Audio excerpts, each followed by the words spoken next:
जैसा कि आप उत्तराखंड से भी हैं और आजकल हम देख रहे हैं उत्तराखंड की स्थिति, धराली, फिर थराली और अभी छेनागाड़ जो बसुकेदार में। तो क्लाउड बर्स्टिंग से लेके लैंडस्लाइड से लेके ये जितनी भी आपदाएँ हैं सर, मूल में क्या है इनके? 2-3 चीज़ें समझनी पड़ेंगी शुरुआत में। एक बात तो ये है कि हिमालय दुनिया की सबसे युवा पहाड़ है। जी, बिल्कुल। दूसरा ये है कि यहाँ हिमालय अभी उठने की प्रक्रिया में है, अभी भी हिमालय का बनना अभी रुका नहीं है, हाँ जी। हिमालय उठ रहा है। तीसरी महत्वपूर्ण बात ये है कि हिमालय नहीं होता तो दक्षिण-पश्चिम मानसून नहीं होता। तो दक्षिण-पश्चिम मानसून उठना और हिमालय से टकराकर यहाँ बारिश करना, ये जून से लेकर और सितंबर तक ये सामान्य प्रक्रिया है। यहाँ कई ग्लेशियर्स हैं, कई घाटियाँ हैं। इसकी वजह से मौसम की ऐसी प्रवृत्ति बनती है जब मानसून का पीरियड रहता है कि उस समय मानसून कहीं अरेस्ट होता है, कहीं इन घाटियों में अरेस्ट होता है, लॉक हो जाता है। उसकी वजह से कहीं-कहीं अतिवृष्टि होती है। अतिवृष्टि की घटना को लोग सामान्यतः बादल फटना बोलते हैं, क्लाउड बर्स्ट बोलते हैं।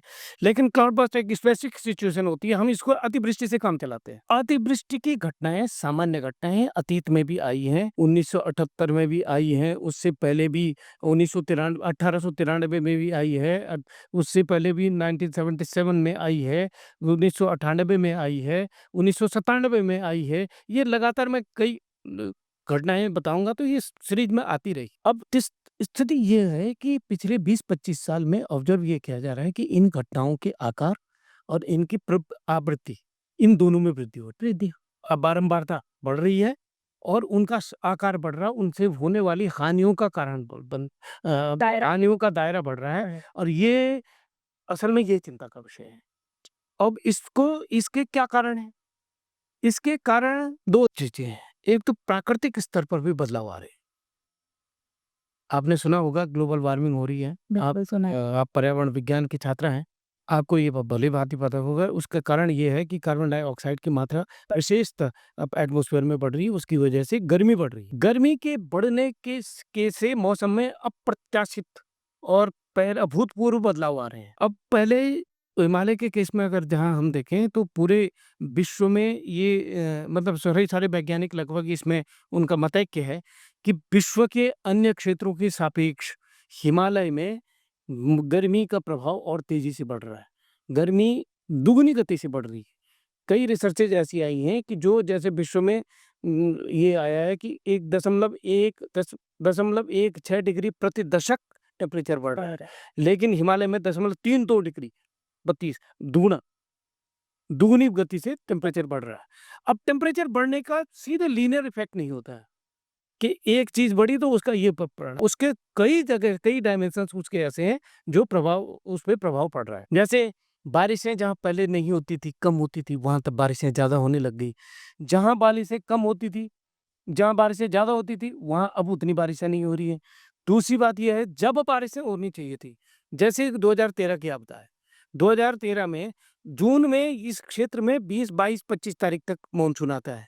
लेकिन वो 16-17 को हो गया पहले ही। बिल्कुल। 2023 में कुमाऊँ में अक्टूबर में, 2023 में अक्टूबर, अक्टूबर में। 2022 में अक्टूबर में, 2010 में सितंबर लास्ट वीक में। तो ये इसको कहते हैं स्पाशियल और टेम्पोरल चेंज चेंज देखा गया है। बिल्कुल।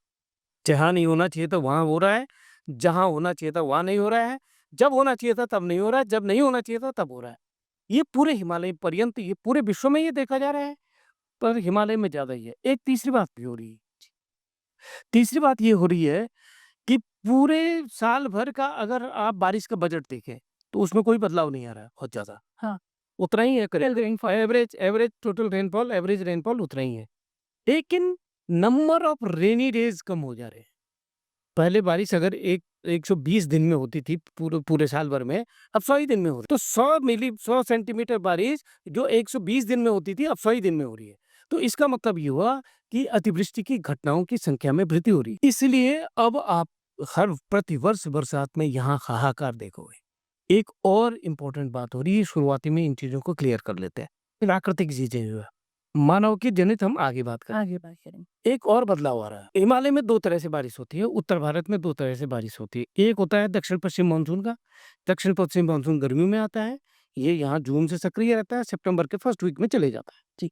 दूसरी बारिश आती है जब पश्चिम से, यूरोप से हवाएँ उठती हैं, मेडिटेरेनियन सी से वो आर्द्रता लेती हैं, हिमालय की तरफ को पैरेलल आती हैं और हिमालय में उसकी बारिश करती हैं। ये मुख्यतः ये वाली बारिश, जो बाद वाली बारिश है, ये पश्चिमी विक्षोभ की बारिश ये जाड़ों में होती है।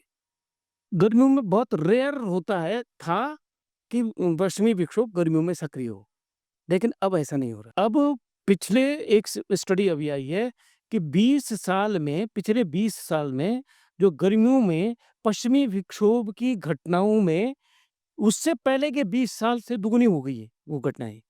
तो पिछले 20 साल में पश्चिमी विक्षोभ की गर्मियों में होने वाली घटनाएं दुगनी हो गई है। और ये देखा गया है जब जब पश्चिमी विक्षोभ मानसून के पीरियड में आता है, तो मानसून और पश्चिमी विक्षोभ का जब जब मिलान होता है तब तक ज्यादा भयंकर तबाही होती है। 2013 के केदारनाथ आपदा यही हुआ।